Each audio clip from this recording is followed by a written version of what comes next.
abuse, as well as felonious crimes, you know. And since the ratification, we've made several progress. We established the Liberal Anti-Corruption Commission that is doing a very wonderful job in investigating and prosecuting corruption cases. But we continue to experience concerns about safety of people who may have information. So a witness, for instance, is somebody who has information and would like to testify, either is willing to testify or at some point in time testify during a proceeding, whether criminal or administrative proceeding. That's what that person is considered a witness. So we've had several of these kinds of people, either in administrative hearing or criminal proceeding, where sometimes they go to testify in administrative proceeding as a consequence of their action, the bosses dismiss them because of the information they provided. Even though it was good, it was to the end of fighting corruption, administrative malpractices, but yet they get punished for that. And that is unacceptable. Nobody should be punished for, flagging wrong in public service or private service, especially so when it will be to the detriment of the state. So the government in 2022 established an autonomous agency under the executive branch to oversee the protection of witnesses and whistleblowers. Whistleblowers also are people who make disclosure, about wrong, either in a private setting.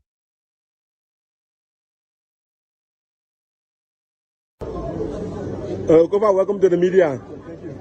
So we saw here along with your colleague, Ferris, you both went at the Supreme Court of Prohibition.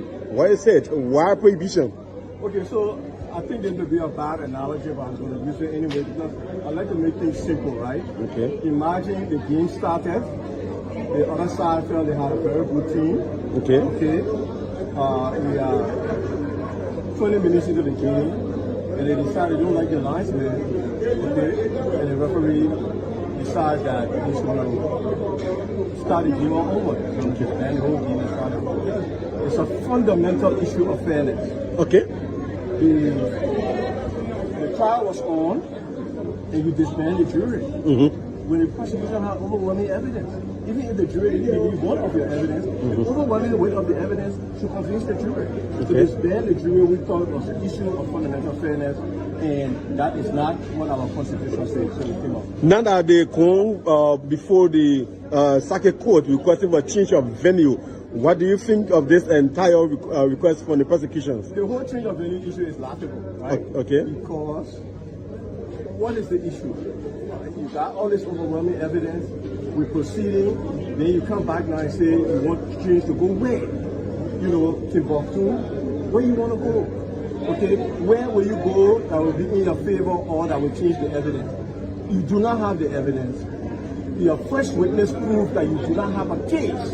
Okay, but yes, you're proceeding to change venue, you're proceeding to disband jury, you're proceeding to do all kinds of different things. We just wanted to try this case. Are you saying it's something sinister? About what? Says it's something sinister in the case.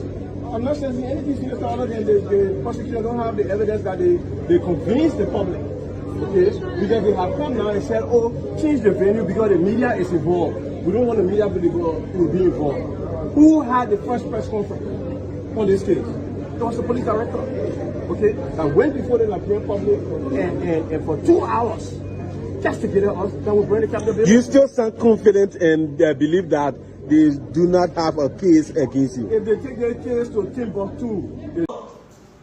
NSCC investigated a complaint from the Ministry of State regarding supplementary payroll that was observed during the period 2018 to 2023 that did not follow the CSA scanning order. There were people placed on the payroll of the Ministry of State and they were being paid, but they did not follow the CSA scanning order, which required that vacancies must be advertised, people must go for interview, all in an intent to give qualified Liberians the opportunity to apply for these vacancies. So our investigation established that during that period, there were other officials, senior officials of the Ministry of State who were directly responsible, who signed documents that place these people place these people on a checkbook, on a payroll, who sign checks that pay salary to these people, who sign letters authorizing the placement of, in fact, we established, we're not saying that payroll padding did not happen, we established that payroll padding happened, we established that there were 731 persons placed on the payroll in the period 2018 to 2023 outside of the CSA scanning order. But our investigation at this time has not established any documentary evidence. Paperwork signed by Senator McGill that links him to the payroll padding. And I want to say it, this is the reason why we go to court to draw up indictment based on documentary evidence, not based on hearsay. All the documents that were presented before, I don't know how they were doing it at the ministry, probably were doing oral authorization, but there is no document that he signed that is before us. Is anybody out there in the public has a document that they want to bring to the public that I said? If you look at the clearance, it says here, the clearance is issued based on the findings of this investigation. It does not serve as an endorsement or guarantee anything beyond the scope of this investigation. Today or tomorrow, anybody can bring additional, additional documents. We will open the investigation. We will call the senator back to come and clarify his role as per the document received by us.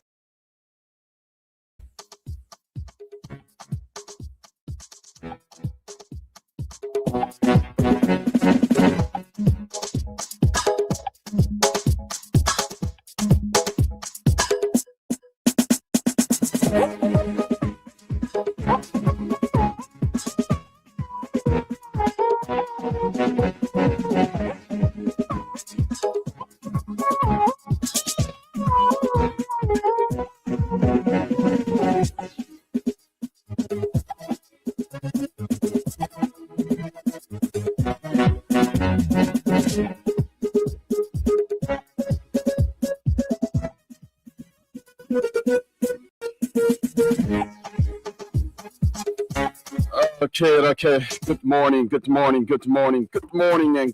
Liberia, wherever you are and whatever you are doing. We'd like to say a pleasant good morning and welcome. Welcome to yet another edition of the Today Show here on Spoon 107.5, Fabric 101.1, and we also live on our various social media platforms. With the time 60 minutes on the flip side of 8 o'clock. Thus, I would like to welcome you to yet another captivating edition of the Today Show here on this 10th day of the month of March, AD 2026. A pleasant good morning and welcome. Wherever you are, if you're in Monrovia heading to Painesville heading to Monrovia, you just know that there's going to be some very huge traffic congestion along the Boulevard route because of the construction of the flyover, the overhead bridge. And for those of you using the Somalia Drive route, yes, of course, expect a little bit of traffic congestion around the Bannersville end and in the Vantown area. Good morning to you if you're listening to us from Bomi, from Grand Cape Mountain County. I understand there's going to be a cassava leaf festival in Grand Cape Mountain County very soon, yeah. Cassava Leaf Festival in Grand Cape Mountain County. So if you're from Grand Cape Mountain, you want to be a part of that, right? If you're listening to us from Grand Bassa County, from Magibie County, from Bone County, from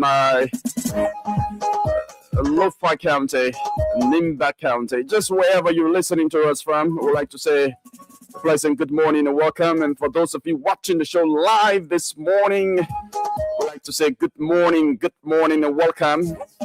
This is your most preferred breakfast program, The Today Show. My name is Yekezi Zobel, and what do we have on our plate here for you? Very shortly, we cut across Liberia. We go directly to Lofa County to speak to our Lofa County correspondent, Jeremiah Double. You know, of recent, there's spent a little bit of conflict between Liberian nationals and Guinean nationals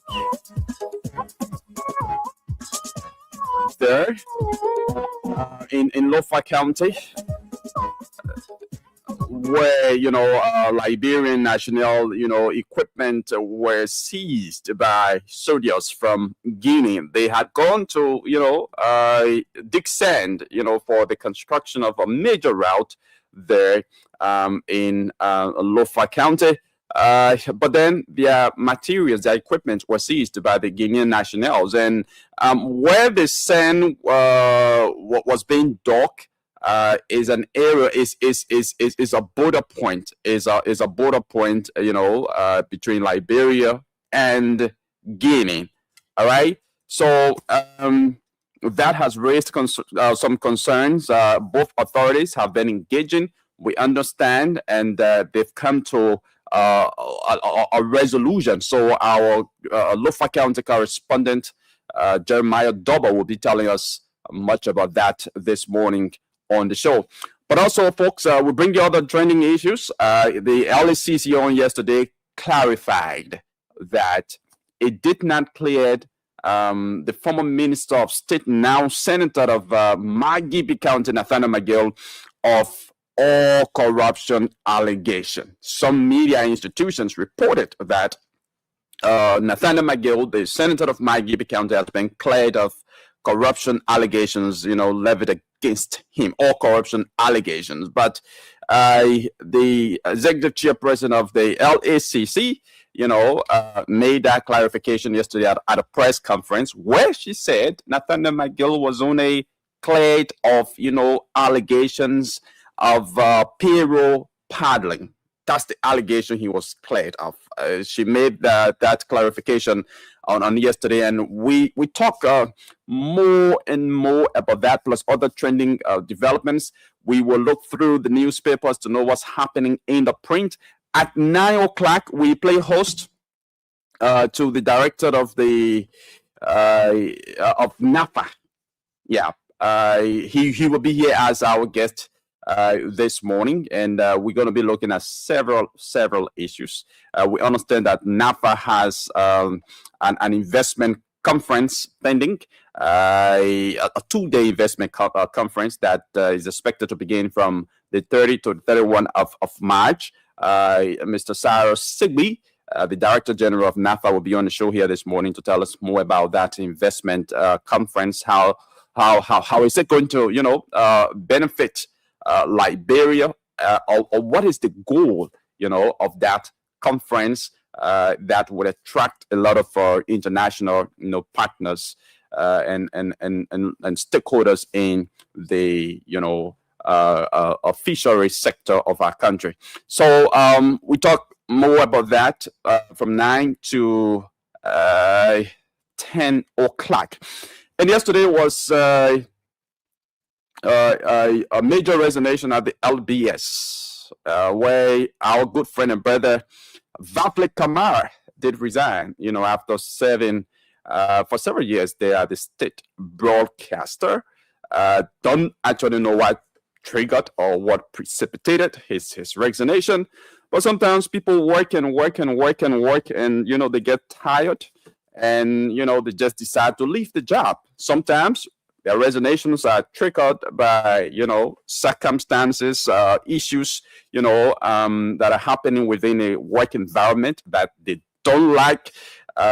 Sometimes, you know, institutional policies, you know, triggered resignation of individuals. But Vavle did not clearly say why he resigned.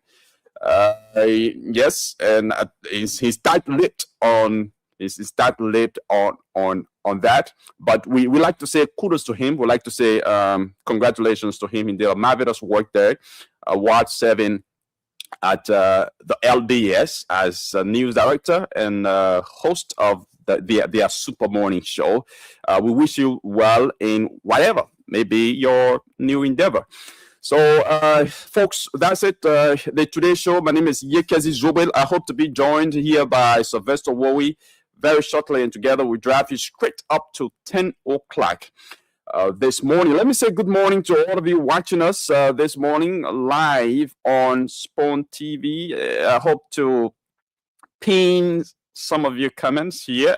If you're watching, just tell us where you're watching from. Like Jacob Mwankoi says he's watching from the headquarters of the Innovative Youth Alliance Indo Community. Do, thanks for following the show this morning. KG Woloma, right? Says good morning. Following us via our YouTube channel. Thanks for following the show. Mathaline L. Jackson is also following the show this morning. Mathaline, thanks for following the show. Veteran James Seyu Banning. Oh, okay. James Seyu Banning, thanks for following the show. My own good friend and brother. Martin M. Pilley is also following the show. Martin, thanks for following the show. D. Dennis Noah Jr. is following the show from Nimba County. Dennis, thanks for following the show this morning. Lethea is following the show. Samuel Gay is also following the show. Yeah, a lot of folks following the show. Bubba Smith is following the show. Thanks for following, Bubba, and keep on following the show. Tell us where you're following from, and of course we will pin your comments right on the screen. We take a very short break. When we come back, we place a call to our Lofa County correspondent to understand the situation involving Liberian and Guinean nationals and what intervention has been made by both authorities, that is the Liberian Authority and the Guinean Authority. So let's take this short break to be right back with you.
Okay, a pleasant welcome back. You are listening to today's show right here on Spoon 107.5 on Fabric 101.1, and the show is live on Spoon TV, Super TV, Fabric TV, and that our YouTube channel this morning.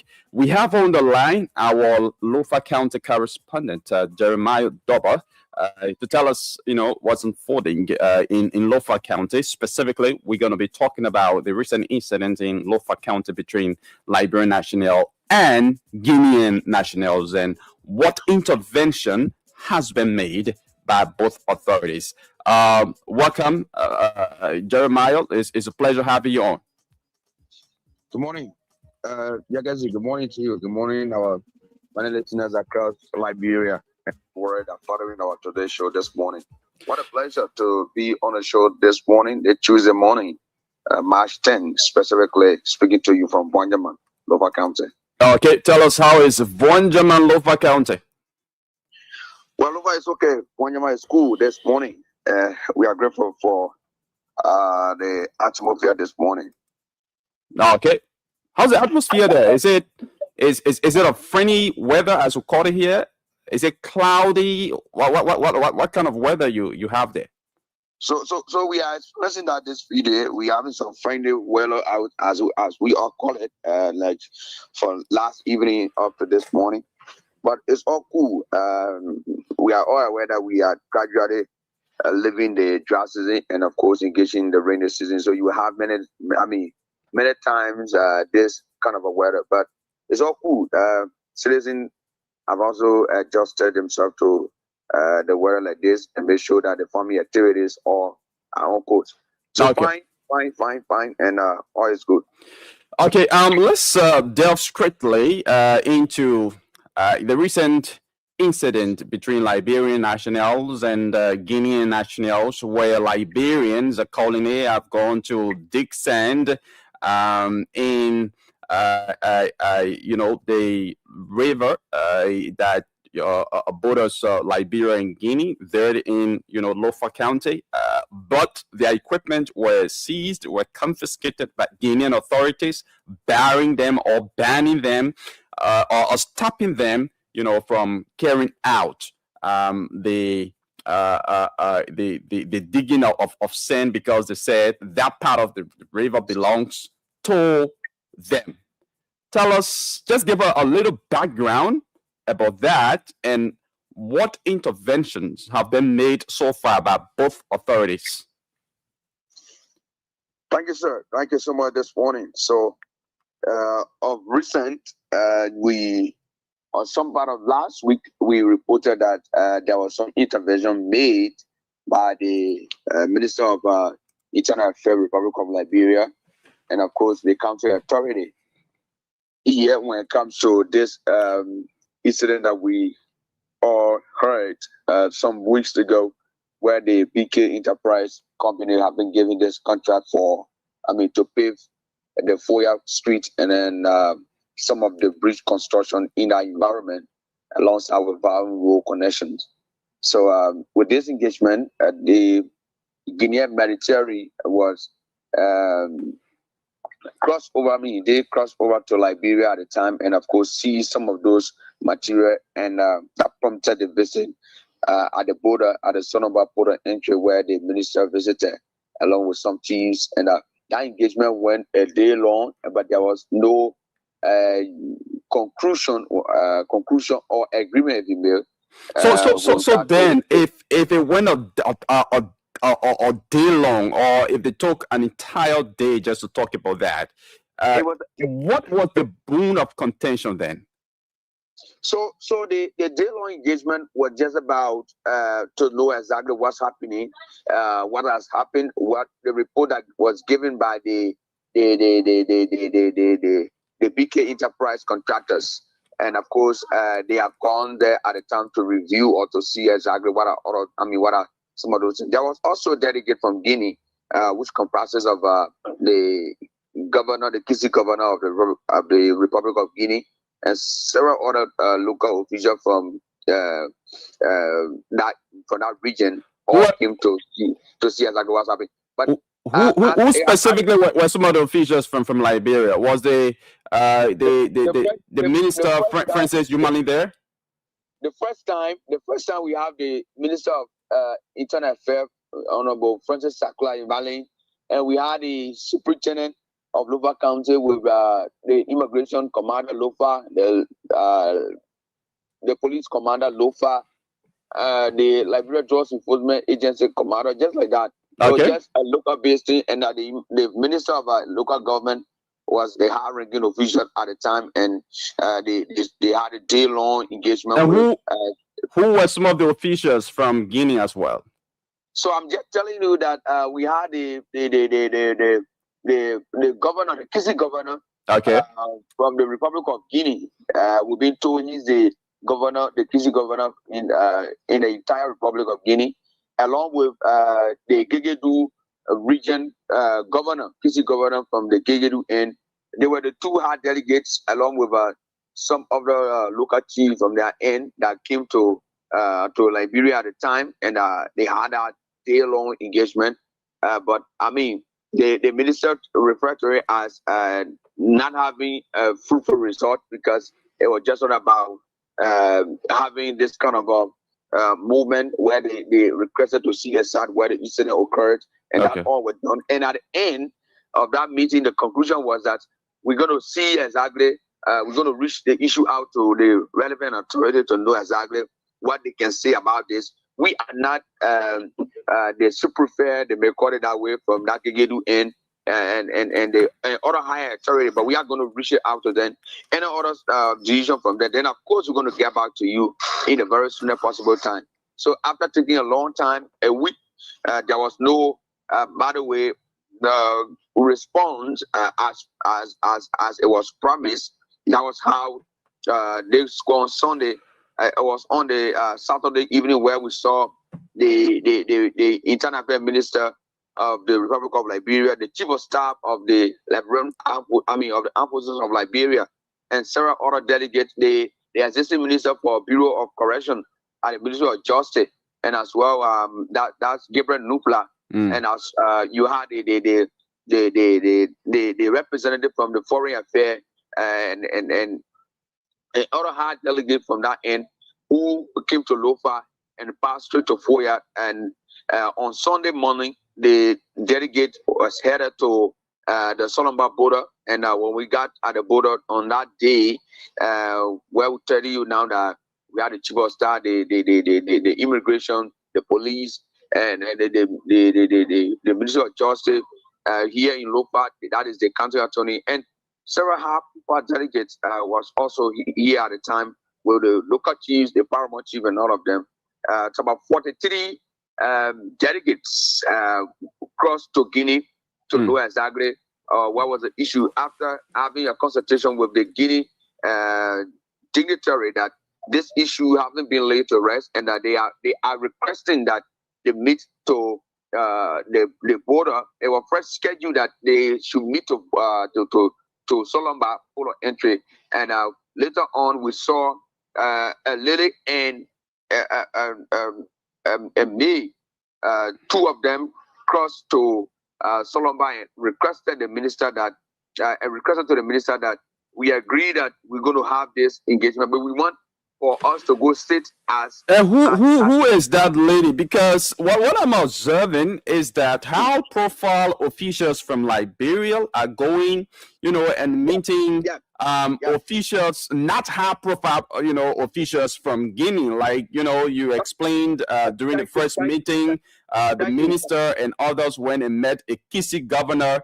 And now, during Sunday's meeting, who were some of the high profile officials from the Republic of Guinea? Yeah, so there were the issue escalated at the time, because the recent engagement, the first engagement was just about having a contest and all stuff, where the minister never had problem to meet with governors. But the second time, it was the same governor, the regional governor that we're talking about, came with a lady from that same Gegedu end, have come to plead to the minister that we are going across, but we don't want. We are asking you that the army should stay away from this conflict, from this settlement, so that we can go and handle it amicably from our level. And the minister said this is not about regional thing again. It's about country to country. It's about delegate, high-profile delegate from Guinea, and we as well. I will not continue to subject myself to just governor. This is no longer about Kisi community. When we settle the national matter, the international matter, then we can come back to our regional thing and speak our Kisi and settle this. Maybe if we have some issue with the Kisi settlement, we can do that on the level of our Kisi background. But this is above the issue of settling this as Kisi to Kisi. No. So we want. I'm the Minister of Internal Affairs, Republic of Liberia.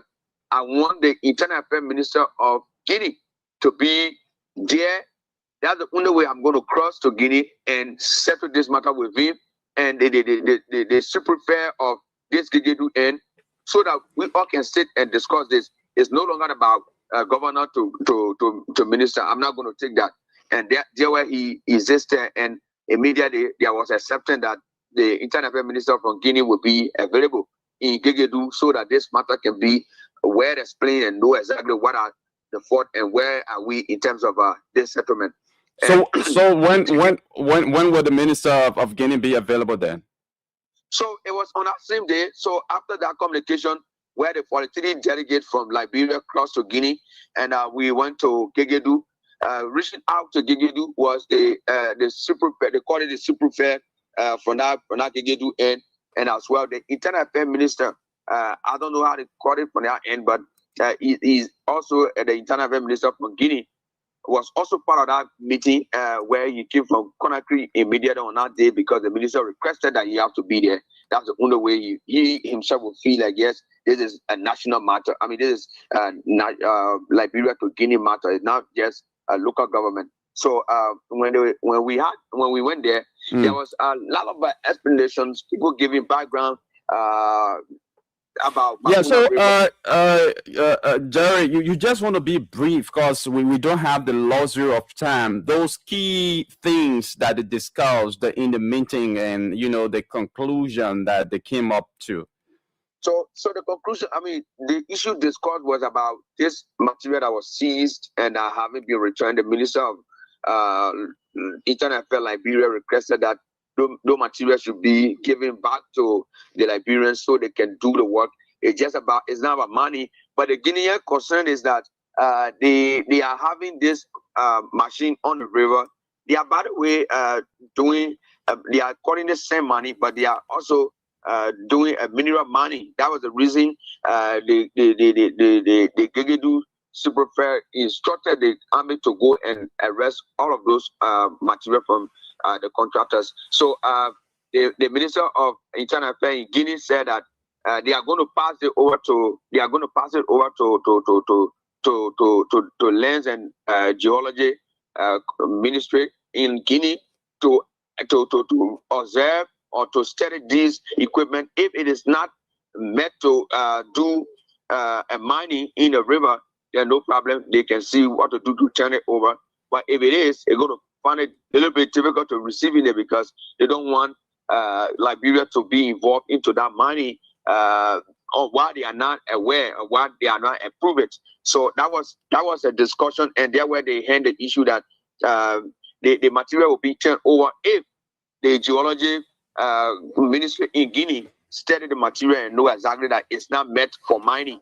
But I mean, then of course they're going to receive it. But the concern as well from Liberia is that if a river is dividing the two countries, who owns the river? And the concern was that the river when it is being originated from maybe in Guinea and flow through the boundary between Guinea and Liberia, automatically the river belongs to Guinea. So that's the reason why they are taking all of those necessary steps from their end that these things should not happen.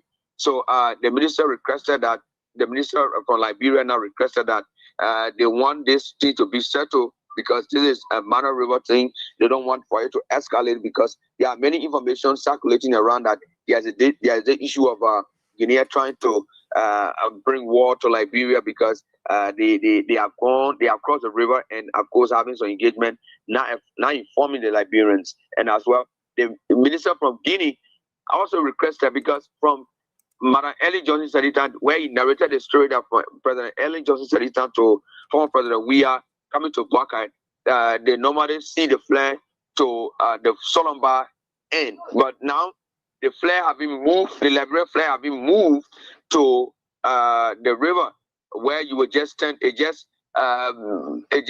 somewhere around 10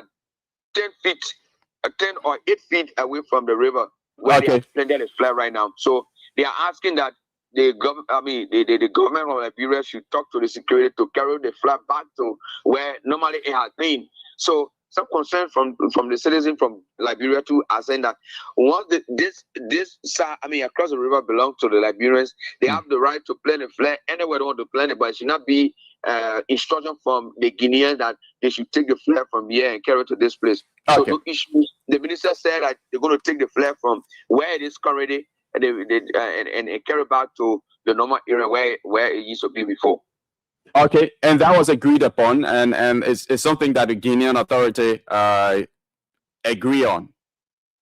Yes, even the Liberian, the Liberian delegation headed by the minister said that no problem. Said this is about settlement of peace. They will take the flag back to where it used to be, taking it from where we're talking about and carry it to the normal place where it used to be before. Okay, so now with this intervention, is the intervention a green light, or is it a permit for the Liberian National to go and continue their sand mining or digging of sand from that river? So where the minister hold fast, the Guinea minister hold fast to this thing that they're going to turn it over to the Mines and Geology Ministry in Guinea. Okay. To study this equipment and know exactly what is meant for. If it is just for excavating sand for this project, they are happy for the project because they want for the region to be developed. They're not going to undermine that, but they're first going to do this this study, and the only people that will do that is from the Mines and Geology from that end. And after all, he's going to get back to the Minister of Internal Affairs in Liberia as to whether this equipment will be turned over or not. But as we stand, that was how the issue ended, and the minister the minister said that he's hoping to hear from his colleague from Guinea. Was there any time limit? Was there any time frame given by the Guinean authority, as to how long it will take for them to return to the Liberian authorities, about their fundings? The minister from Guinea said that as soon as he get back to Conakry, he's going to meet with the Mines and Geology Ministry in Guinea, in Conakry, to see how best they can speed up with this studying of the equipment. And he just said in the soonest possible time you'll get back to the minister. There was no, maybe say 1 week or 2 weeks in, there was no specific time showing. Okay. For the return of this material. Thank you. Whether it will be returned or not. Thank you very much, Jeremiah Doba. It's been a pleasure having you on.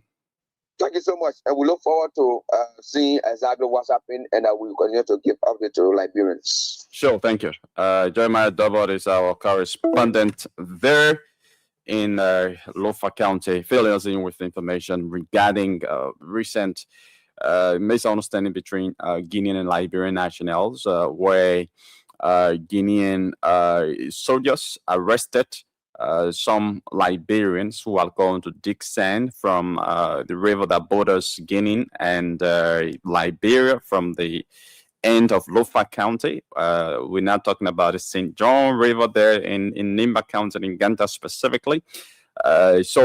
That raised some concerns, and both authorities have been engaging on the matter.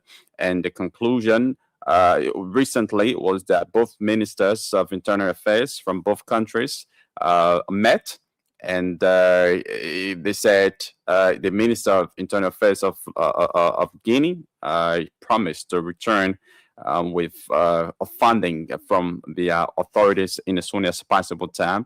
As to whether Liberians can go ahead with, the digging of sand from that river, but it's a river that borders, both countries. Guinea is claiming that the river is for them, and Liberians are saying, "Oh, but the river, it borders both countries, and once a river borders two countries, automatically, the river belongs to both countries. The boundary."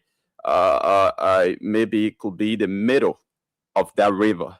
That is the portion of the river that is to the Liberian side belongs to Liberian, and the portion of the river that, to the side of Guinea belongs to Guinean. But the Guineans aren't seeing it that way. According to them, the river flows straight from their territory. So it automatically means the river belongs to them. But whatever the case is, the authorities, the relevant authorities are engaging and dialoguing on that matter. We hope they come to an amicable solution.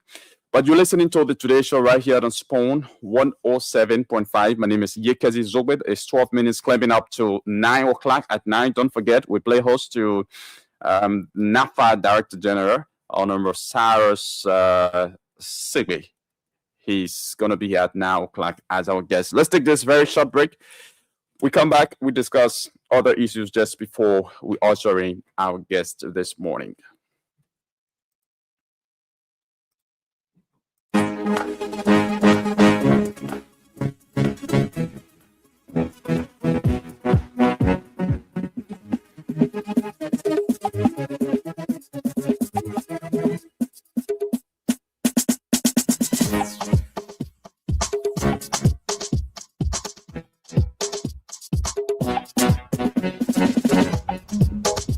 The president got on the radio and said he did not know about the FOIA project. Whoever started a FOIA project that he didn't know about as president should have been fired. The last thing is that people follow examples of their leaders. The president come to work 11 o'clock, 11:30. When does he expect ministers to come to work? Because productivity depends on how long you stay at work. No, I'm not happy about that particular aspect. Fire those who are not serving the Liberian people properly. And you yourself should be a good example. Come to work early. Come to work on time. And the best way to show you that you come to work on time, especially given the present age, is to move to that executive mansion.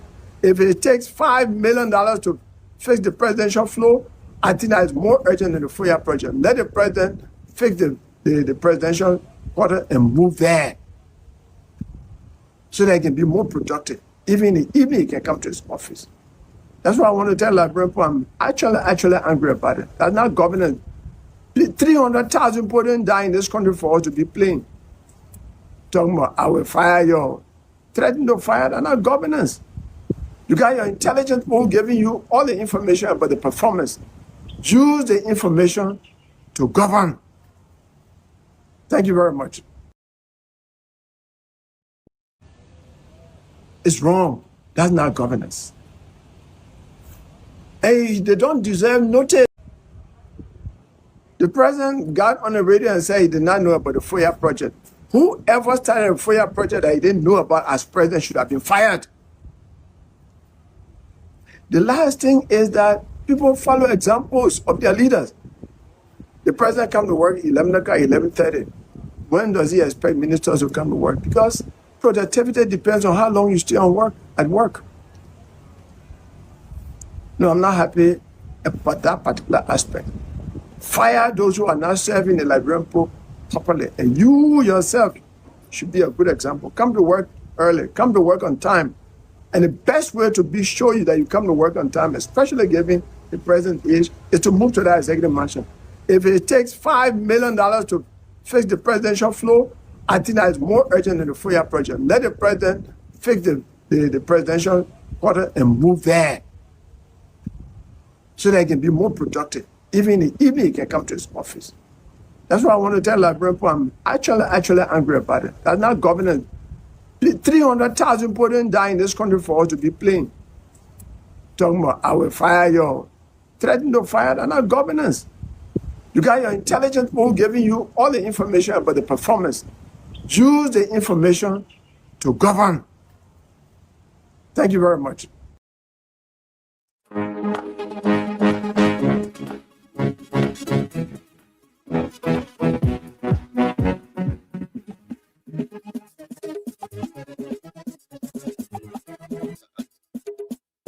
Okay, a pleasant welcome back. This is the Today Show right here on Spawn 107.5. The show is being simulcast on Fabric 101.1, and we're live on our various social media platforms: Spawn TV Live, Super TV Live, Fabric TV Live, and via our YouTube channel. My name is Yekezi Zwobel. So you just listened to the human rights advocate, Tiawan Gonglo, there, taking a sweep at the president of the Republic of Liberia. According to him, the president goes to work late. And that is not a good example for a leader. As a leader, what you do is what your followers will emulate. If you are supposed to go to work at 8 o'clock or 9 o'clock in the morning, and you go in there by 11 o'clock, what will you tell your subordinates? What will you tell your followers? Will you discipline them? Will you take actions against them if they go to work at 11 o'clock like you do, or even at 1 o'clock? Will you have that moral? Will you have that audacity, to take actions or punish them for not coming to work on time? So that's something that the human rights advocate and former presidential candidate Tiawong Gonglo is taking a sweep at the president for. And he also believes that the president shouldn't be threatening people with dismissal or with taking actions. Yes, the president appeared on the state broadcaster, and when he appeared, he was asked a question about, the quote-unquote presidential palace in Foya Lofa County. And, he said he didn't know about the project. He did not know about the project. He actually said that on the state radio. The president said he did not know about the project. Now, since you did not know about the project as a president, what did you do then when you discovered that, some of your officials had initiated such projects without your approval, without your consent, without telling you anything about it? What did you do? Did you put a stop to the project? Did you take any punitive actions against whoever, initiated that project without your consent? Did you take any actions? No. If you took any action, then of course that was behind closed doors, because we did not hear about any action, taken against any of your officials, for initiating such project without your approval, without your consent. And that implies a lot. It has a lot of implications, because if your officials are doing things without your consent, without you being in know of, it means a lot. It means one who interpreted that the president is not really in charge. The president is not in charge, because if you are in charge, none of the officials who initiate a project, that worth millions and millions and millions of United States dollars, and you are not, and you know. And so just coming up with a mere threat that would dismiss people, according to Tiawong Gonglo, is not governance. The president should or must be taking actions against those government officials that are not doing the right things. Those government officials, that are not performing up to task, instead of just mere threat. But also on yesterday, folks, the LACC clarified that Nathaniel McGill, the recent clearance issued in the case of Nathaniel McGill, the senator of Margibi County, is not a clearance of the senator of all allegations of corruption. Yes, some media institutions, reported that the LACC has cleared the senator of Margibi County of all corruption allegations. Okay, so the LACC held a press conference yesterday and said, nope. If you read the clearance we issued, it did not say so. And actually, it did not say so because we also, published that clearance. As a matter of fact, I think we were the very first media outlet, to break that news that the LACC has cleared Nathaniel McGill of, payroll paddling. We were specific, anyways, in our report. LACC cleared Nathaniel McGill of payroll paddling when he served as Minister of State under the regime of the former president, George Emmanuel Weah. So the executive chairperson of the LACC says, nope, Nathaniel McGill has not been cleared of all corruption allegations. But let's take a listen to her. And for those of you watching, let's watch this video when she spoke yesterday at a press conference. LACC investigated a complaint from the Ministry of State regarding supplementary payroll that was observed during the period 2018 to 2023 that did not follow the CSA standing order. There were people placed on the payroll of the Ministry of State and they were being paid, but they did not follow the CSA standing order, which required that vacancies must be advertised, people must go for interview, all in an intent to give qualified Liberians the opportunity to apply for these vacancies. So our investigation established that during that period, there were other officials, senior officials of the Ministry of State who were directly responsible, who signed documents that placed these people, on the checkbook, on a payroll, who signed checks that pay salary to these people, who signed letters authorizing the placement of, in fact, we established, we're not saying that payroll paddling did not happen. We established that payroll paddling happened. We established that there were 731 persons placed on the payroll during the period 2018 to 2023 outside of the CSA scanning order.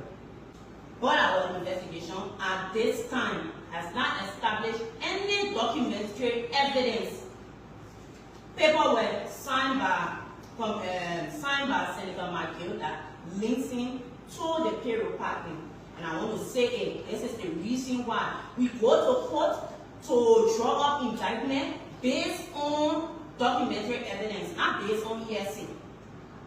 All the documents that were presented before, I don't know how they were doing it at the ministry, probably were doing oral authorization, but there's no document that he signed that is before us. Is anybody out there in the public has a document that they want to bring to the public? Like I said, if you look at the clearance, it says here, the clearance is issued based on the findings of this investigation.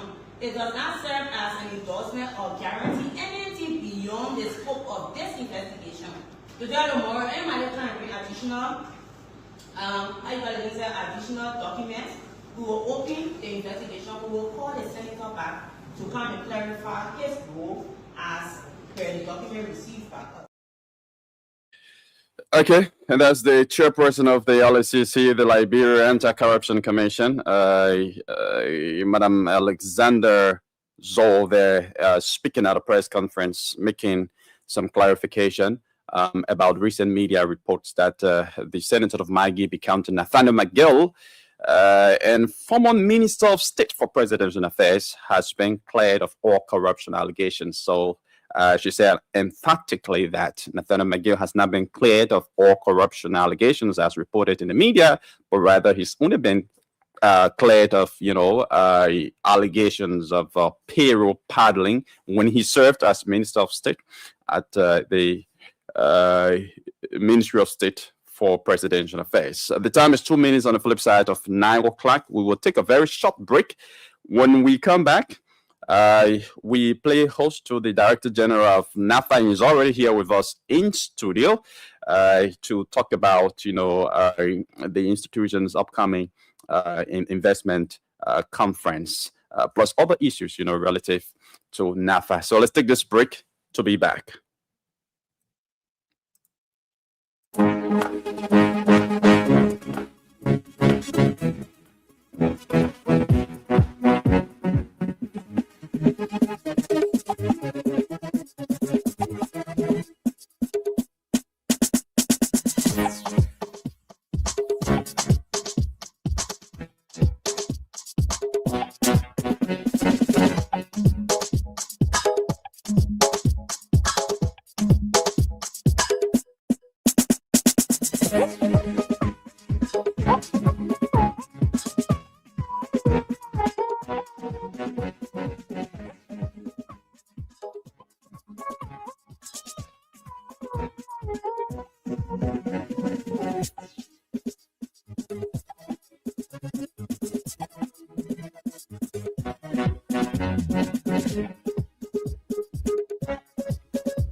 Okay, the pleasant welcome back. You are listening to the Today Show right here on Spawn 107.5.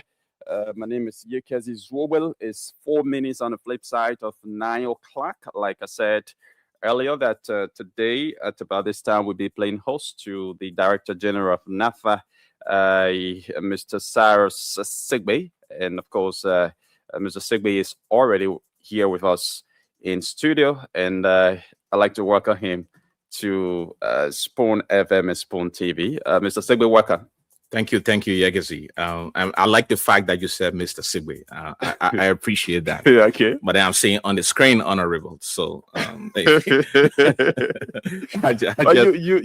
you are an honorable person.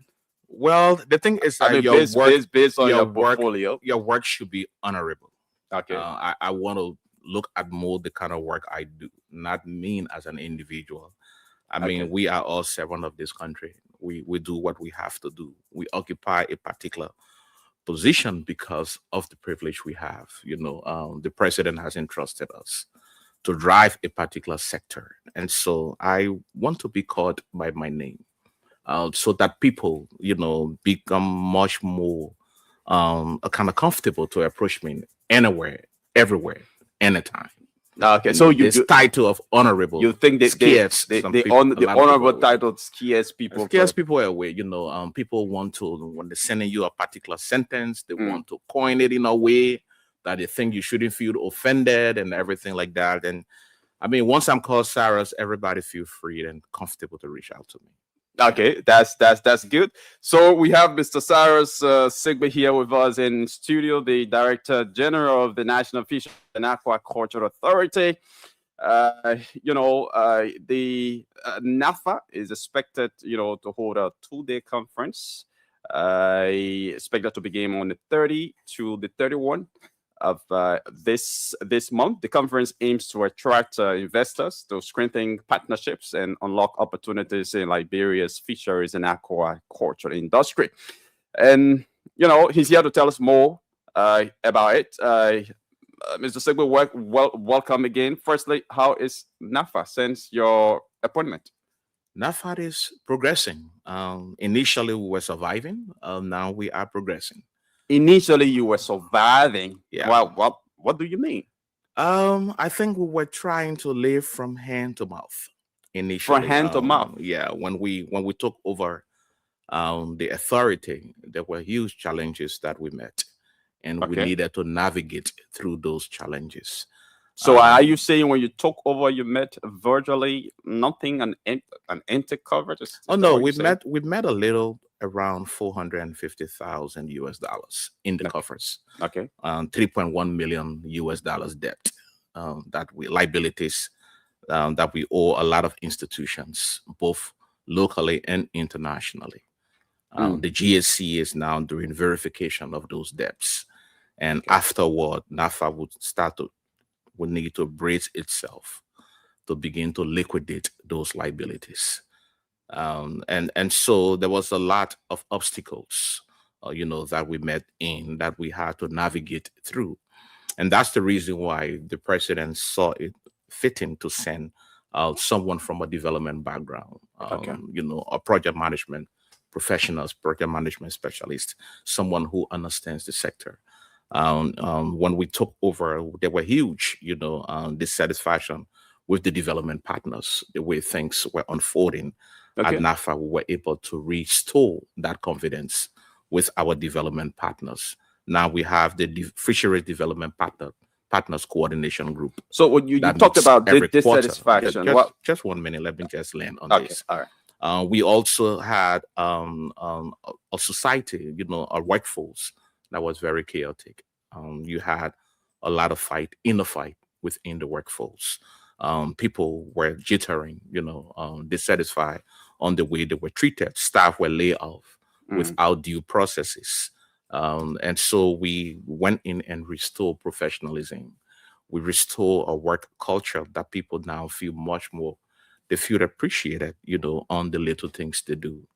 We also instill performance-based contracts for our staff. And so everyone is held accountable on what they have to do. Staff have cried over the past 8 years for transportation. We were able to provide transportation when we took over. Now they have a bus, taking them home and bringing them to work. Staff never benefited from insurance for the past 8 years. Okay. We were able to provide full health insurance.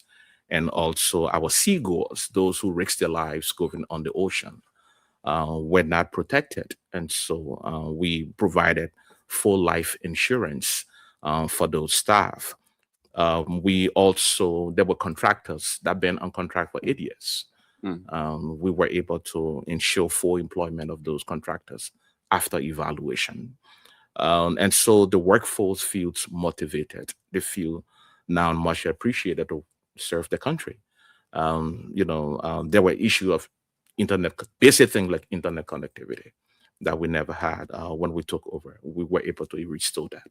Now, at least every staff, sees value in the work to do, sees the service to the country, and see how well they can provide the best out of themselves to make Liberia what it should be to be, and make that institution what it should be. Yeah. Yeah. So you made mention of dissatisfaction from international partners. Do you mind expanding on that? So there were a lot of friction between the previous administration and some of the partners. Okay. I know there were meetings, that ended in dialogue with the European Union, for an example. There were issues with the World Bank funded project. There were issues with other partners, the government of Japan, for an example. There were a lot of issues around the outboard engines that were donated by the government of Japan, that were kind of, not properly guided, not properly, managed within the sector. And so all of these issues created a kind of stringent, friction between the institution by then and those partners. It came almost to a time where in the present World Bank funded project was at the verge of cancellation because of political influences and what have you. So those were some of the things that were unfolding at the institution. And when we got in, we restored that calm. We restore the best kind of, environment that partners feel much more comfortable. Now we can hold meetings with our partners. We have them around the table. We dialogue about the sector. We point out things that should be done in the right way and how it should be. And so that donor confidence has been restored. You just saw that we just signed in last month 25 million euro through the European Union for a new project that will focus on our artisanal fisheries and also our women who do sales and looking at coachings and what have you. So those are the ways in which we've been able to resuscitate the institution so that it's much more now viable. And that should even tell you further, this investment conference is being heavily supported by our partners, by the World Bank, by the European Union, and through ProBlue. Orange Liberia is also coming in. We're having some discussions with CRS and others. And so they are bringing forth all of their expertise to be able to leverage what we need to do. The EU Yellow Card, we've been having a lot of discussion with the European Union around that. Through the European Union, a consultant has been recruited to help Liberia to drive that process in lifting the yellow card. And these are the ways in which we've been able to, bring back that sanity and create a much more better cordial relationship. Now we have series of engagements with our partners, and they feel comfortable to talk with us. They feel comfortable to come over with us because we've engaged them decades. I work in the development space. We understand what partners look for, what they need, and what the things should look like. Yeah. So according to you, one of the dissatisfaction has to do with the World Bank and fund, but of recent, the LACC issued a clearance against your predecessor, Madam Emma Glasgow, clearing her of any wrongdoing. That there was no corruption committed according to the clearance. What do you make of that investigation? So I'm not going to go into the nitty-gritty of that. Okay. Because that doesn't concern me in any way. My predecessor was suspended by the government and then was sent to the LACC. So whatsoever that has happened, that remains with the LACC and the government. I don't want to dive into it because I'm not clothed with that authority to be able to go deep into it. I want to leave it as that, but move on. Do you think kind of work? Do you think there was any sort of mismanagement with the World Bank funds? Well, there are other reports and aid memoirs that spoke to that. Definitely, the aid memoirs are there that pointed out some ineligible expenses that were, carry on with the project. And so, as I said, I don't want to go into the nitty gritty of that. I'm moving on. The president has entrusted me to go and do my best and turn things around, and so that the resources of our country is much more appreciated and utilized by the people themselves. So I think I want to move on. Let the politicians discuss that. Okay, so let's begin with the basis. This National Fisheries Investment Conference. Why is it important for Liberia right now? So the conference, when we took over, there were a lot of internal reviews we did. NAFA heavily dependent on providing licenses to international vessels. 90% of revenue comes from providing licenses to international vessels. And our thought is that, look, if tomorrow those vessels decide not to, renew the licenses, what happens to the institution? We also saw that the artisanal fishermen, were also crying for their annual license fees. And so early last year, the president was magnanimous enough to do a 34% reduction in the fees for artisanal fishermen. We're also looking at climate change. There are a lot of issues of climate change. Though the tides are rising, erosion is taking place along the coast. In the next few years, we will be really challenged. And so we began to look for ways and means to diversify revenue streams. And one of those ways and means to see how well we can bridge the infrastructure gap. We began discussing with our partners, how do we look ahead for the next 10 years for Liberia? What is it that we need to do? How can we attract potential capital, private capital, to the institution? That happened a few decades back.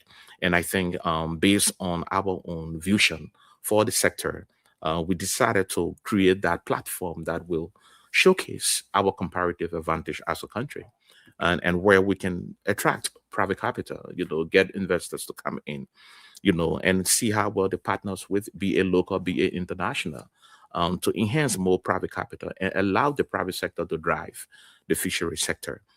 Government is there to create that enabling environment, create that space, perhaps bridge infrastructure gap and what have you. So from the outlook, we say, hey, we need, this conference, that will pull together not only investors, but technical expertise from other countries.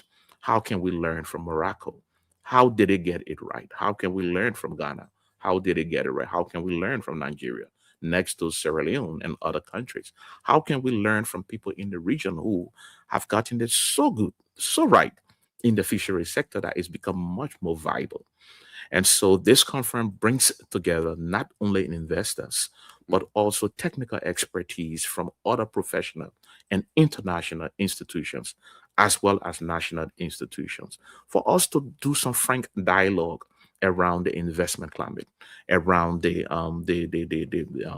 various layers of fisheries that will help to boost and create that appetite for partners to come in Liberia. So that was the premise on which we had these discussions with our partners. And they saw that, yes, it was a best drive for them to invest in it. And so we have this huge support coming from our partners to be able to have this investment conference. And who are some of the partners that you're talking about? The World Bank is supporting almost around 90% of the conference. The European Union is also supporting. We have also ProBlue, one of the institutions under the bank that is also supporting. Orange Liberia is also supporting. We are having some discussions now with the cattle relief services to see how they can come in. So almost like 99.9% of the conference is being supported by our partners. And as I said from the onset, that's the kind of relationship we've built with them. And so they see the need to drive it and what have you. And let me also mention that one of the quick things we did to allow this conference to become much more holistic so that Liberia takes ownership. We organize what we call the Interministerial Steering Committee. That's co-chaired by the Ministry of Foreign Affairs with a lot of other government institutions like the National Investment Commission, the Bureau of Concession, the Liberia National Police, the Liberia Immigration Services, the Business Registry, the Liberia Artisanal Fishermen Association, and all other stakeholders that we pull together so that we see it as a Liberian thing. We want to see it as a Liberian thing. And so that steering committee meets every week just to look at the dots, cross the T's, look at everything that makes sure that is in place. We have almost 38 guests coming in for the conference. The Liberia Immigration Services playing a vital role, Foreign Affairs, the protocol session of the government and everybody. So everyone has a role to play. Security is also, there'll be some of our guests coming through the border. So the Liberian National Police going to have them escorted in country. And as you know, the conference will be held at the Farmington Hotel. There's a special reason why we chose the Farmington Hotel. That's a luxurious venue. It's not a matter of the luxury. It's the convenience.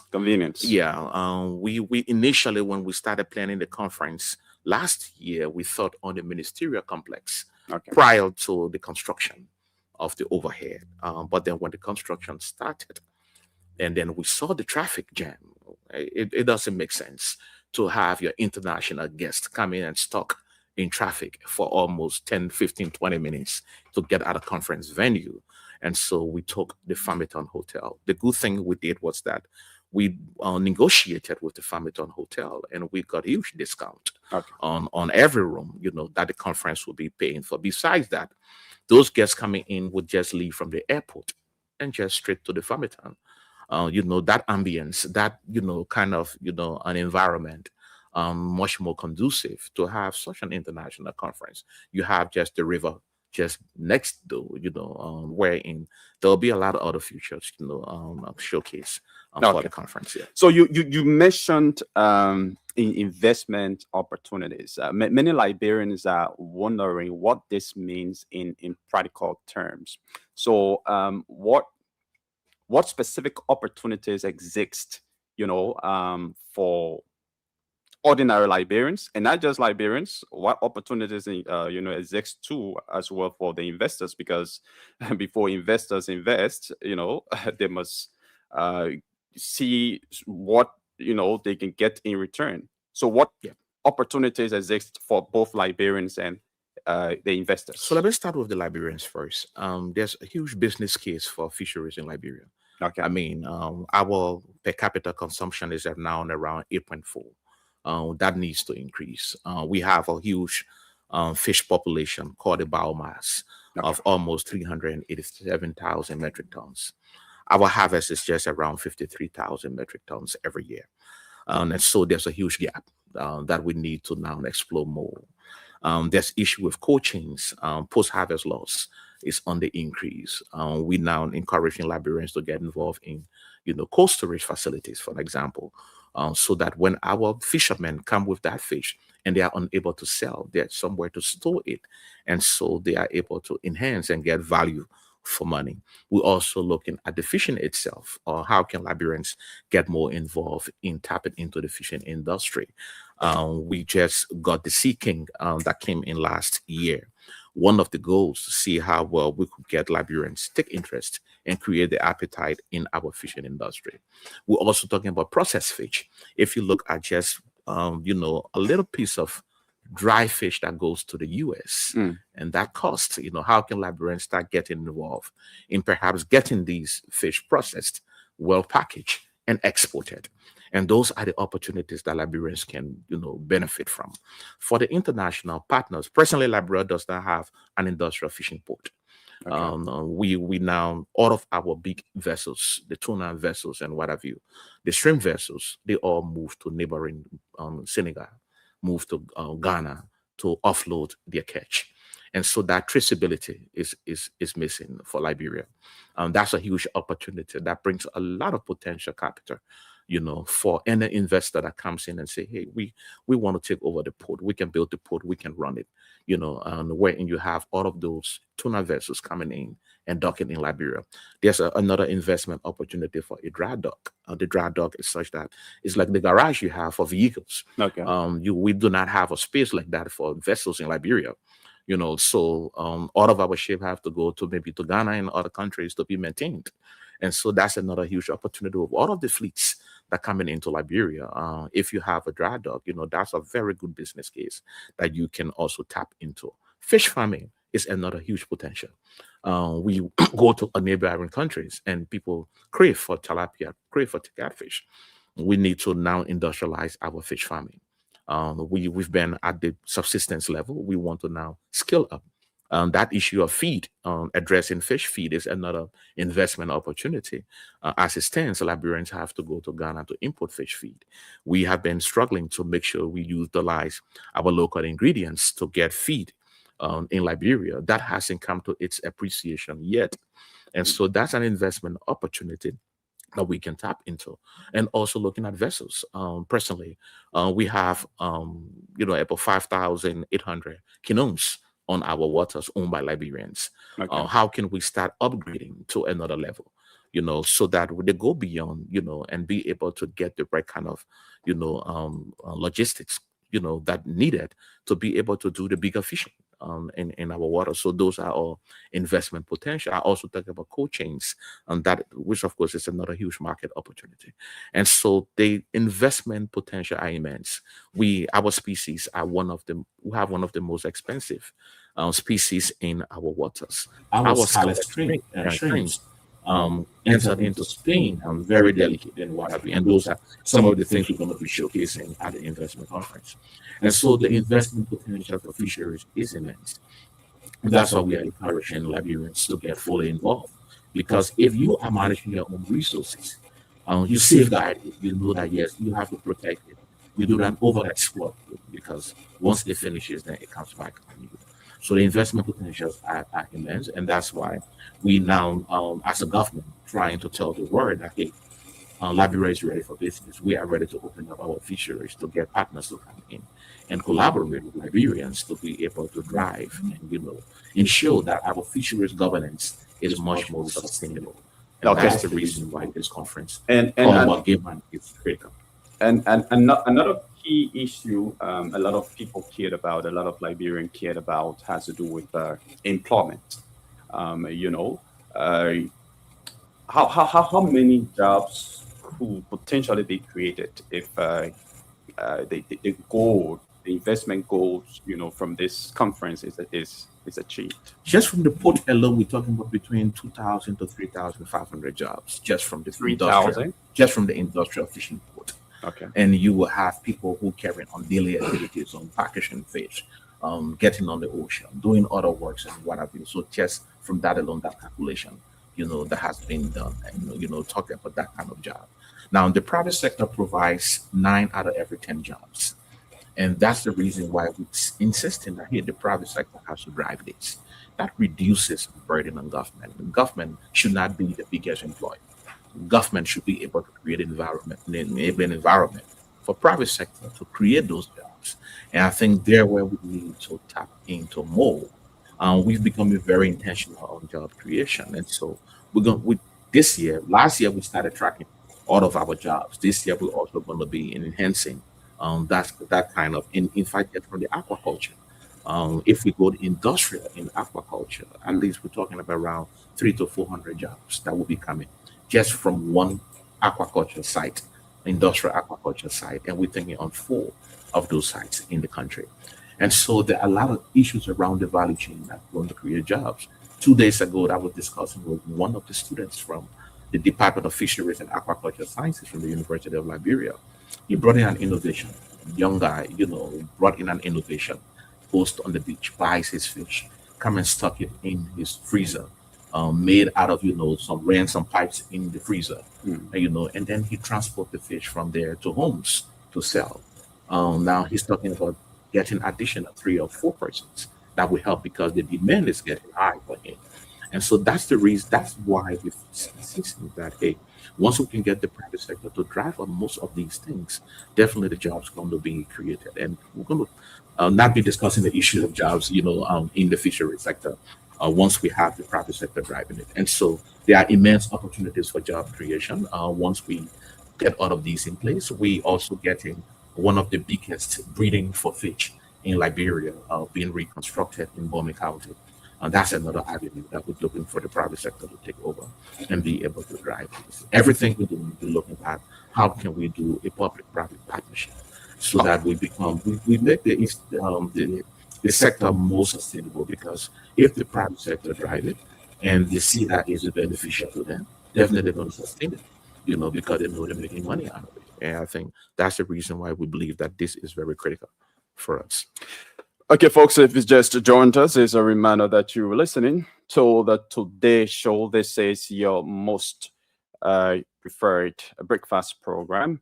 It's now 31 minutes on the flip side of 9 o'clock. And of course, we have in our studio the Director General of NAFA, Mr. Cyrus Sigbe. He says he doesn't like to be called honorable.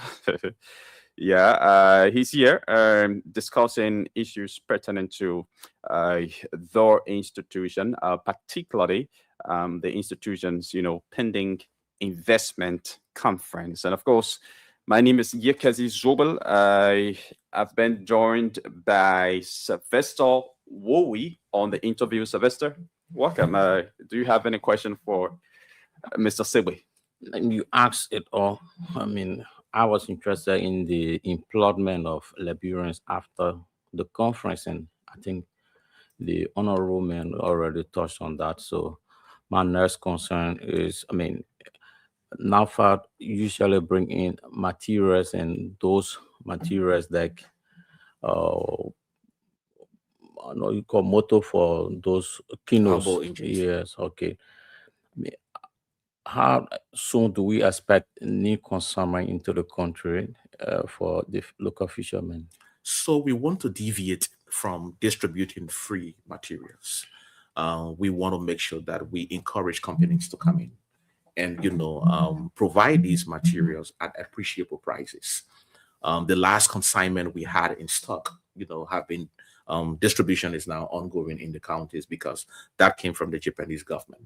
And so that last consignment, we needed to do some very good due diligence on how we carry on those distributions. So the team is presently in Maryland County doing that distribution in Maryland Harper.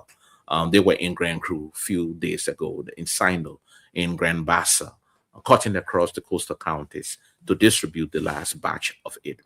We think the issue of giving out free things has to be abolished.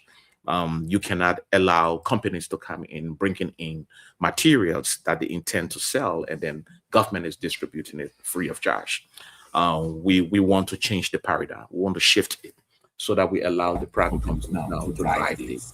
And so if an outboard engine costs $2, how can you get it to a fisherman? And then you have payment terms so that that fisherman, pays over the period. We're having that discussion now with Orange Liberia, and they have this solar freezer, that they give out, that they sell to fishmongers. That is the women who sell the fish. We're having some discussion to do payment plans with them, with these women. So these women are going to the freezer and then pay against it over the period. We think that's how it should go, because if you put your money to where the mouth is, you safeguard it, you protect it, you cherish it, you value it. A lot of these outboard engines that went out, a lot of them, the news came around that it was sold, because these people didn't spend money for it. They were not even taking care of it the right way because they didn't spend money for it. It's time for us to have a paradigm shift around that. That's why we're encouraging companies now to come in and open a marine store. We want to have a marine store in Liberia wherein we can have these engines, sold at much more reasonable and affordable price. And so we are now looking for the next consignment of 3 engines. We are now looking for investment opportunities that will bring in these engines and allow our future people, our future folks to buy. Let me also quickly point out that we introduced a new technology on solar engines. We have 23 kingdoms now made out of fiberglass technology, installed solar engines. We're going to be testing the 23 of them. I mean, in terms of water stability, they are very good because they were tested with our local fishermen and everything. We're going to now pass that through incubation program. Get our fishmongers to go through business plan, develop their business plans, and win these first, so that they can now create employment opportunities for people in the various counties. That's how we want to go with NAFA. We do not want to now quickly distribute. If we are distributing things, it should be at the bare minimum. Perhaps that is not within the marine store, but once we get the marine store up and running, fishermen will have the opportunity to go in and at an affordable price. Okay, and NAFA has been mentioning plans for industrial fishing fleets and port facilities. Could you explain how these projects will work? In fact, those are the 3 bankable proposals we'll be submitting at the investment conference. The first one is the Liberia Industrial Fishing Port. The next is the Liberia Industrial Fishing Fleet. We want the country to own vessels. We want the country to have vessels that they outsource to private companies. Like that, you get more revenue return than when private companies own those vessels and just pay license fee, annual license fees, which of course is something around $1,500,000.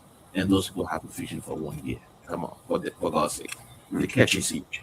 But if we own those vessels, we now put ourselves around the table and do revenue sharing with those companies that will operationalize those vessels.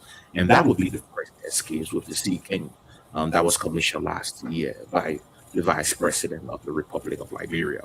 We are now through the procurement process to get a company that will operationalize that Sea King on a revenue sharing basis.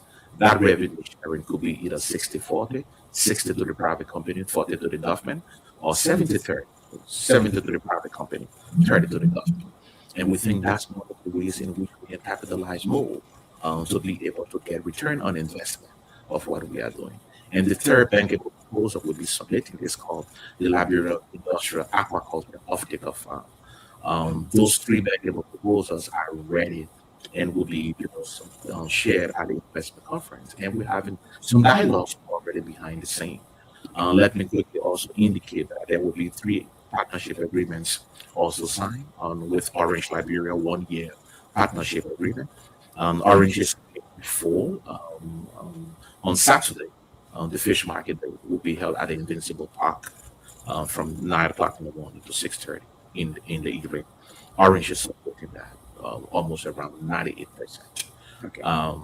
Providing the space and providing, and so we are encouraging Liberians to get your Orange money, because you get 10% discount instantly once you buy with Orange money. Orange, we also work with Orange to see how well we use the USSD, the special code for fishermen in rural counties to pay through Orange money. That becomes easy much more easier, and remove that middleman of collecting fees in the county. Let me also quickly point out that when we took over, we resuscitated what we call the fishery investment, the fishery information management system. Importers in Liberia who import fish found it very difficult to get their import permits. They had to wait for almost 1 month to get import permit from Liberia. When we took over, we changed that, and instituted a 72 hours issuance of import permits through the fisheries information management system. So now we do not have companies coming to NAFA to, apply for permits. They sit in the comfort of their homes, their offices, apply online, do their payments online, and then we provide it in very short time once the documents are all there. That's the way we want to structure, introducing digital solutions in our fisheries governance. And that will help to make it much more easier, much more friendly, much more viable for companies, and they feel comfortable. They know that nobody going to be pushing them around when they go to pick up the licenses. And that's why one of the topics at the investment conference has to do with technology, innovation, and skills development. How do we utilize digital solutions in our fisheries governance? Okay. And beyond economic benefits, sustainability is also important. Sure. So how will NAFA, ensure that increased fishing activities do not lead to overfishing or damage to, the waters? I tell people fish don't know borders. The fish that in Sierra Leone come to Liberia, the one in Ghana come to Liberia, vice versa. One of the things we're going to be looking at as we move on, we're going to be introducing what we call closed seasons, and those closed seasons will help to rejuvenate, our stock. Okay. And that's why we are overly careful on how we deploy a lot of vessels in our waters. We are meticulously deploying vessels in our waters based on the present stock we have. By next year, we're going to have another stock assessment just to see what we have as a country. And so the issue of overfishing, exploitation, definitely, those are things we're curtailing the best way possible. That's our research and statistics division doing a lot of work, coming up with these analyses on our species and what have you. We just got the first analysis on our streams fisheries. And so that tells us that, look, in the next 2 or 3 months, we have to introduce our closed seasons so that, we get a replenishment, of that fisheries in our waters. So we are overly careful on how we safeguard our stock. And about the conference, there are critics who say that Liberia, has hosted several conferences before without results. How different would this conference be? And so there are lots of pre-negotiations and dialogues taking place. Now, when we envisaged this conference, one of the first things we did, we went to Morocco based on the invitation from the Moroccan government. And with the Consulate General there in Dakar, we visited Morocco. Liberia had its debut at the Seafood for Africa conference. Okay. One of the things we did was to engage with a lot of companies in Morocco. And then we have few of them happening to Liberia to have these kind of discussions. We also discussed with our colleagues in Saudi Arabia to see how we can get some financing to address the issue of our port. We have some discussions with a company in the US. We also hold a discussion with a company in Ghana. We having discussions here with some companies in Liberia. How can we collaborate to make sure that this is different? This conference is beyond just gathering. It's a kind of taking a deep dive into what we have as a country, and how do we tap into regional experiences. The chairman of the Fisheries Committee for the West and Central Gulf of Guinea, who is the Minister of Fisheries in the Federal Republic of Nigeria, will be one of the speakers at the conference. How do we do regional collaboration? And Liberia is part of this regional body called the Fisheries Committee of the West and Central Gulf of Guinea. In fact, I just turned over the mantle of authority of Nigeria, having served for a year as chairman. So we coordinate more with our other regional bodies like the ALAFCO, the FAO, UNFAO, and what have you across the region. And so it's going to be something different. We started these dialogues behind the scene. We're going to continue it. The conference is there just to also tell the world that look, Liberia is a safe haven. It's a new destination for investment opportunities. Liberia is that place you can trust. We have successive elections in our country, peaceful transitions in our country. We now rebuilding, infrastructure wise. We getting it done. The government rating has gone up. We are now part of the Security Council. What are those added values, that we have as a country that we can see out there that look, we are ready for business, and that's the reason why these international conferences are very, very crucial. It goes beyond just the big checks. It tells the world that look, this country is that destination that we can go, that we can float into to be able to provide and create business opportunities for Liberians, for international and what have you. And that's the reason why this conference is a bit different. If you look at the topics that have been carefully crafted, they are based on regional coordinations and best practices. We have like 44 panelists.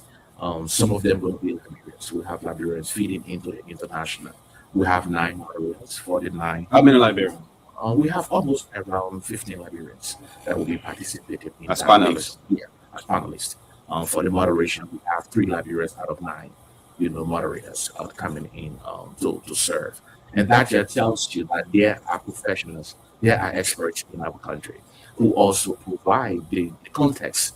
We'll be speaking from the local context, providing that investment space, that investment climate for Liberia. And so it's a kind of win-win for us. Those technical assistants that are coming in now will create another avenue of kind of, international collaboration, South-South coordination, to make this conference what it should be and the kind of economic return it should bring to the country. And that's the reason why this conference is very critical for Liberia at this time. So then what immediate concrete outcomes should Liberian expect after the conference? Well, there are a lot. Well, as I indicated, the conference is bringing out 3 big partnerships. Liberia going to be signing 3 big partnerships. One with a company that will be operationalized in the Sea King. If you go to Rabos Cape Mount, there's a fishing cluster that was constructed by the World Bank 6 or 7 years ago. That has been deserted, moving into it. We're going to be signing an agreement with a company that's going to be taking over that fishing cluster and resuscitate it, so that fishermen in Cape Town can have a place where they can land the catch. They can process, fishery is going to be processed. As you may know, Rabos Port is kind of one of the biggest destinations for tourism in our country. And so that fishing cluster being very operational and viable adds more value to that dream for Liberia. We also will be looking at our industrial port. There are a lot of discussions coming up. We want to make sure that we source funding for the industrial port. The designs are almost completed. Definitely, shovel-ready design is going to be ready for that. So we are now having discussions to source funding for that port. We also spoke about the Liberian industrial fishing fleet that we also will be sourcing funding for. Feed for fish farming is critical in Liberia.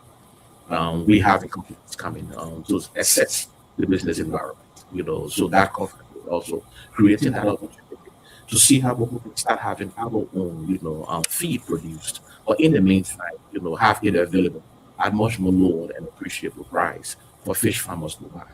And so that's the kind of immediate wins that we're looking out for the conference. And more besides, creating a much more visibility for our country. That look, yes, we are a destination now for fisheries intervention in the world. And so we're going to be showcasing, we're going to have what we call the Blue Marketplace. We're going to be showcasing some of our dedicated species. And what do you refer to as a Blue Marketplace? So the Blue Marketplace, the kind of name we gave variables, wherein our scientists will be showcasing some of our dedicated species. It may be interesting to also know that we have octopus in Liberia, which of course is very dedicated, consumable in the Asian market. We also have the sea cucumber that is consumable in the Asian market, very expensive. We have the scarlet shrimp that very, very dedicated also, land in Spain. We also have some of the best species in our waters that we're going to be showcasing at the conference, together with some of the fish farmers that will also be showcasing. And just to tell Liberians that, hey, this is what you have. This is kind of resources you have in your country. How can we now pull together and take advantage of it so that it benefits the country more? And that's the reason why we're looking more inward to make sure that we bridge the infrastructure gaps and make sure that we have those things living here in our country. Okay, so Mr. Dr. Samuel, where are you eyeing to have this industrial port? So where we used to have the Coast Guard is, the fishing pier is where our technical building is now. So the industrial port is to be situated at the pier, the Nostradus pier. So a lot of surveys have gone on already. We also got a team in country, the diving and salvage team. There are about 23 vessels that sank in that water. We're going to be doing dredging of those vessels with the National Port Authority and Maritime. We're working closely with them to make sure that we're going to be reclaiming some of the land so that our artisanal canoes from Cocoa Beach, West Point, can have an area to also land. And so the design is almost finished. Hopefully by the end of this month, before the end of this month, we'll have a full-fledged design for that industrial project. And hopefully we'll have it ready by 1 year. Well, we're talking about sourcing the funding. We need to source the funding. That's why the design is important. Once we get the design out, we have already started some good dialogues with companies that have interest. The good thing is that there are a lot of companies that express an interest in coming forth, either to construct the port and operationalize it, or maybe get some commercial financing, that would help us to build the port. But if we get that port done, that would be a huge opening for the country. Okay, so folks, that's it. We've got 10 minutes coming up to 10 o'clock. You're listening to the Today Show here on Spoon 107.5. The show is live on Super TV, Fabric TV, and Spoon TV Live. We are also live on Super 95.5. We have with us the Director General of NAFA, Mr. Cyrus Siggy, here with us, and we'll be opening the line softly so that you call in if you have questions for the Director General. If you have an import to be made, he's right here. He's going to address some of those concerns. So before you go to the line, can I just throw this out quickly? The President of the Republic of Liberia, His Excellency, will be gracing the conference. Okay. There will be 3 critical documents launched. The 10-year strategic plan for fisheries in Liberia will also be launching. He will also be officially launching the public-private partnership strategy and also an investment plan. The conference is going to be graced by 6 ministers coming in from Sierra Leone, coming in from Ghana, and from Morocco, from Nigeria. Both development ministers also will be coming forth. We're going to have our own Minister of Foreign Affairs, Minister of Finance and Development Planning, the Chairman of the Board of NAFA, all making some remarks at the opening ceremony. So we just want to encourage, Liberians to put in their blessings for this endeavor, and I think it's just critical for our country at this time. Thank you. Yes, so since we are in the month of International Women's Celebration, let me ask you this question. I mean, women also play a big role when it comes to fish processing and marketing. So what programs does NAFA have, to support women in the fisheries value chain? So we, through the World Bank support, we provided grants for 1,600 women. Okay. Last year, just to scale up their businesses, diversify their income and what have you. On Saturday, we're having 50 of them coming in 4 counties to sell their produce. One of the things we thought that we need to do for these fish sellers, we call fishmongers, is to create a platform so that they have ready market to interact with Liberians, from the ocean, from our water straight to the consumers. And so that fish market is going to be a quarterly event. Every quarter, we're going to have it at designated locations. Last year, in December, we had the first one at the NAFA headquarters. Liberians demanded that we need more of this. We want to make sure it's bigger. And so this time, we're having it at the Invincible Park. So these are some of the activities we are having for our mothers. One of the things we started also was to do a full directory of how many fish, mangas we have in every county. And so we did the first one in Montserrat. We're able to earmark almost 1,000 of them, that go to this beach, buy the fish, come to the market to sell. We want to create more opportunities for these mothers. I call them the unsung heroes. These are people who do a lot to make sure we have the right kind of footing on our markets. And so I get one of the shout out to them. They are guys, they are ready. And let me also say to all of the women out there, keep doing the best, keep thriving, keep supporting one another. I think it's one of the ways. And at the International Women Day, the NAFAD women were fully involved, to just showcase what women can do for their country. And let me just appreciate every woman out there who continue to give the best of the best to their nation and their house. Okay, so folks, let's now go through the lines. We have in our studio Mr. Cyrus Segui, the Director General of NAFA, as the National Fisheries and Aquaculture Authority. He's been here discussing the institution's upcoming conference. It begins March 30 and ends on the 31st. So call and have this. We've been discussing other issues here. 19 more days to go. Yeah, sure. We've been discussing other issues here as well. Call us on 0770-41-77-24. 0770-41-77-24. Sorry, our hotline, our orange hotline is down. So you can call us on this alternative number. For Blue Star subscribers, call us on 0555-101075. Let's talk to this first person. Hello, your name and where you join us from? Yeah, how you doing? I'm Leo, calling from Singa. Leo Chisholm calling from Singa. Leo, let's hear you. Yeah, so honestly, thanks to studio guest. When I was a kid, growing the channel, and then I saw how the Fontaine from Ghana used to catch fish in the millions. And all of those fishes that they catch, money generated, are sent back to Ghana, and our country is being developed. And then what is sleeping in our country is like a mad thought, leaving our people to suffer and then leaving the place undeveloped. And then one day I sat and said to myself, I wonder if we could transform our fishing industry to a better one that would provide job opportunities for citizens. And this is a dream come true, honestly. Okay. And I want to thank him for the initiative that he continues. I believe that more jobs will be created for our citizens. Thank you. And it will be a win-win for Liberia. Thank you. Thank you very much. Thanks for calling. Let's talk to this other person. Hello, your name and where you join us from?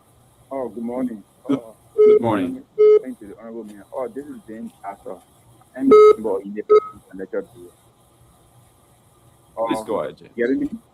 James, go ahead, please. You are allowed.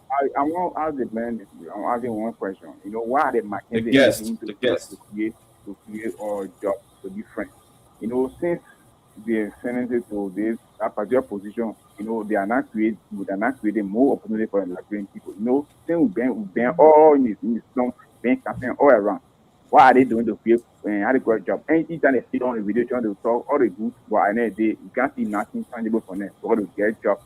Thank you. They are getting job in different country. Are you a fisherman? Are you a fisherman? I'm not a fisherman. I was not a fisherman, but I'm campaigning in the country. I think my job. So what sort of job you looking up to? You looking to get from the fishing industry? They had the inspector, all I want to Thank you. Thank you. Probably you're not talking about yourself, particularly for Liberians. But thank you. Thank you. Thank you very much. Let's talk to another person. Hello, your name and where you join us from? Hello, please lower the volume of your radio, please. Hello? Yeah, good morning, sir. Good morning, let's hear you. Good morning to our director, the studio guest. Welcome. I am Alex Danger calling from Brazil.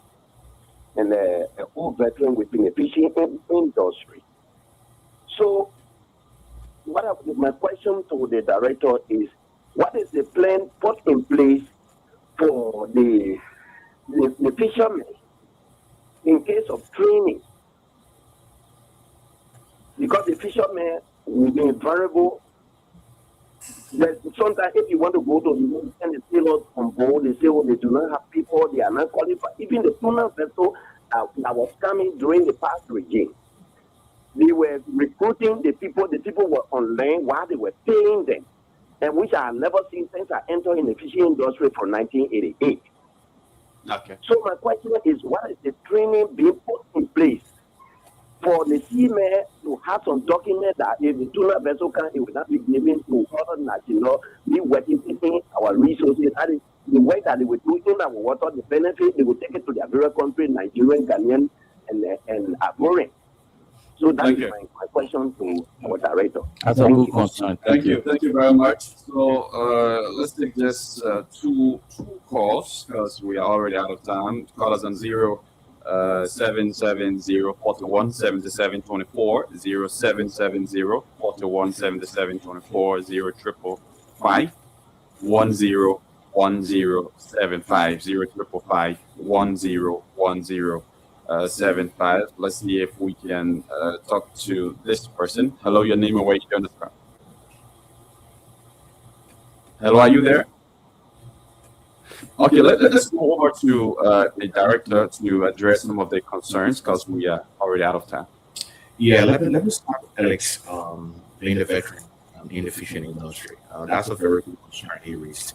And last December, we had a meeting with the Seamen Union Association, with whom we have a very good relationship. NAFA provides support to the Seamen Union.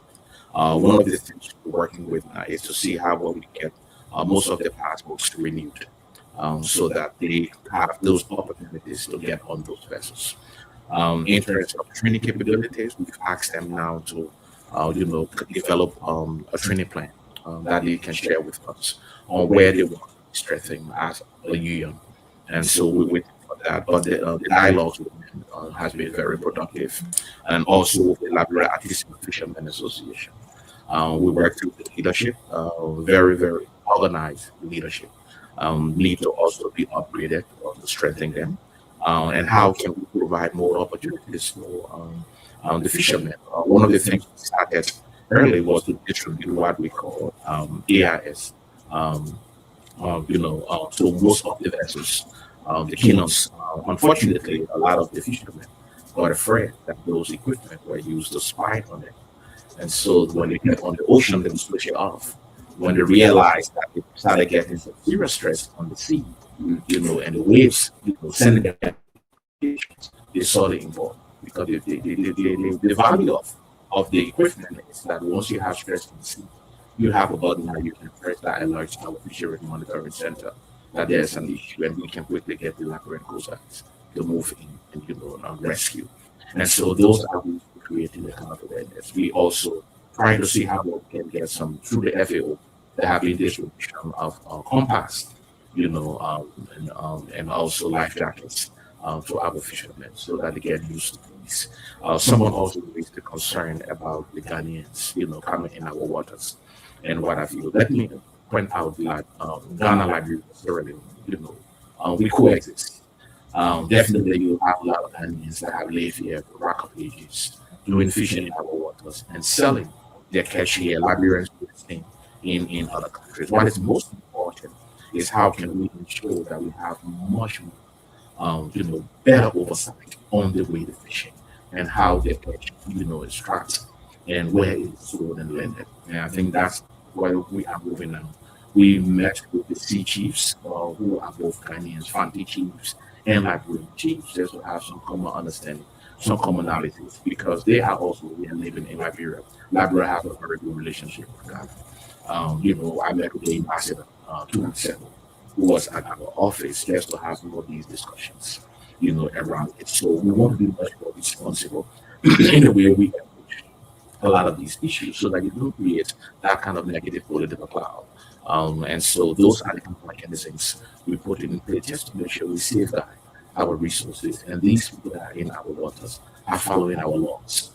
We do not hesitate in finding people who breach our laws. So we last year we fined 3 companies that imported fish in Liberia without permits, and so they were fined and they paying their fines.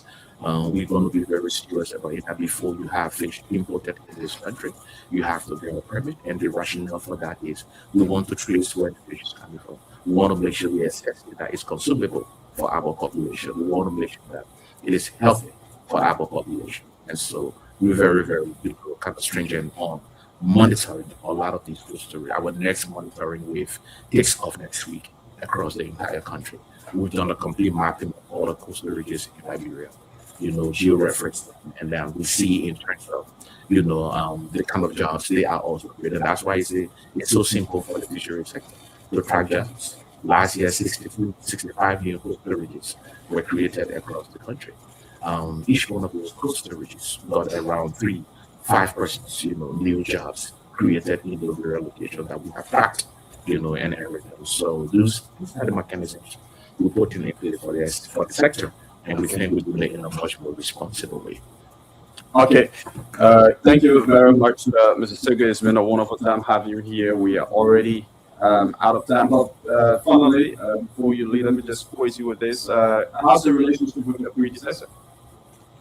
Well, we interacted once. It's okay. We have nothing going on between us. It's not about her. It's not about me. It's about the country. When I was in Nigeria, we interacted. It was cordial, and so there's the issue. Okay, but if you should maybe evaluate her performance as Director General over the years, what would you say? No, I'm not going to go that route. I'm not going to go that route. Yeah. This guy wants to get something from you. I'm not going to go that route. I think she's fair for our country as well. She did what she had to do, and we moved on. She said, well, she served for country. She did what she had to do. But she didn't say she kept it on her. If I may just the question here. I mean, were you invite her to your company? We are inviting all previous government officials. Definitely. We just had Honorable Augustine Molobala, who was the Director General for Administration, term ending, definitely. I mean, very good relationship. He's from the other side of the island. Not very good relationship. Let me just indicate, in my closing that we have 19 days, 13 hours, 53 minutes, and 49 seconds to the Fisheries Investment Conference. This is a premier platform for Liberia. It's time for us to take Liberia, love Liberia, build Liberia, as the president always says. Thank you. Thank you very much.